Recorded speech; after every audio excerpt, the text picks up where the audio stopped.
inside story of how the world's biggest companies survived an economy on the brink. And she joins me from New York. Liz, welcome to the program. Thanks for having me. You know, we talk a lot, especially these days, about the resilience of consumers, but in fact, companies have proven to be quite resilient as well. What did you learn? How did they do it? What were some of the big takeaways? The biggest takeaway is that an incredibly quick and robust response from government is really what saved the day here. It was a huge hole, but you can throw $6 trillion at a problem and you can ultimately solve it. I worry a little bit about the lessons that are learned there in terms of moral hazard and ultimate responsibility. The other thing I think that's really worth remembering, and we learn this lesson, you know, every 10 years like clockwork, is that you can never have enough cash. You're never as liquid as you think.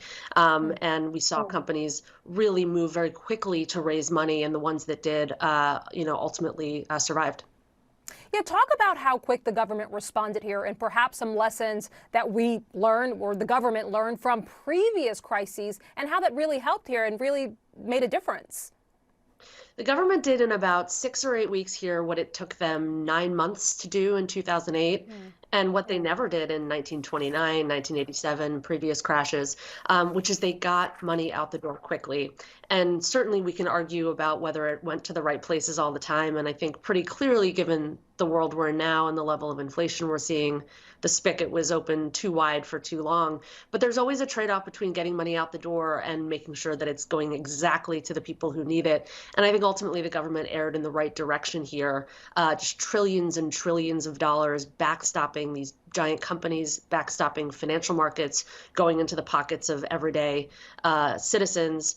And ultimately, like, no economy is built to withstand, a complete shutdown. And that's where the government does, and, it has to step in. And I think rightly did here. Yeah, it's a fair point. And we've certainly heard over the last year, a lot of current officials say, look, the risk of doing too little was much greater than the risk of doing too much, skeptics being what they are. Liz, any examples of companies that may have actually shifted strategies because of the pandemic? Airbnb is a great example of that. They'd come into 2020 expecting to go public, to take their place in the pantheon of Silicon Valley giants. If you think back to April of 2020, the idea that you would leave your house, go to a stranger's house, I mean, it just sounded insane. And they were largely left for dead.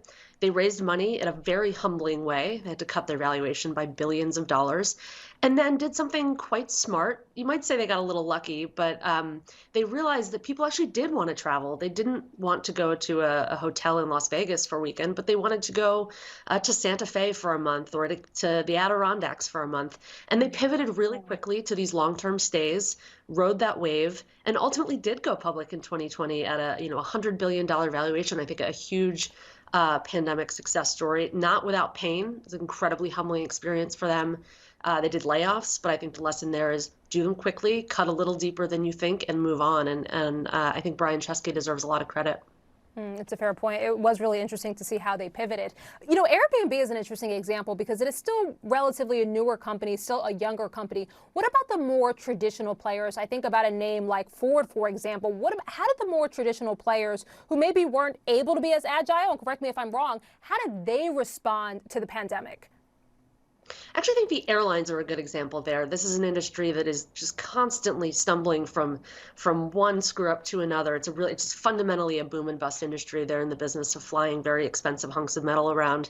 Coming into 2020, there was this sense that they had kind of escaped that cycle. There's a quote that I opened the book with from the CEO of American Airlines, Doug Parker, in 2017, where he says, "I don't think we're ever going to lose money again." It's just a good reminder of the hubris that had been baked into the corporate class over the course of a very benign 10 years in the 2010s. And they would not have survived but for the government. Just billions of dollars, payroll was covered. Ultimately, again, I think that was the right call. Think about the travel hell that we've been living in 2021 and 2022. The holiday meltdown at Southwest would have been immeasurably worse had those people been off the payroll, off of their training schedules. It's an incredibly regulated industry. And so I hope that industry is humbled by this, and they owe a debt of gratitude to the taxpayers. Yeah, it's a great point. Liz Hoffman, it sounds like a fascinating read. Thanks for being on the program today. Thank you. Thank you for having me.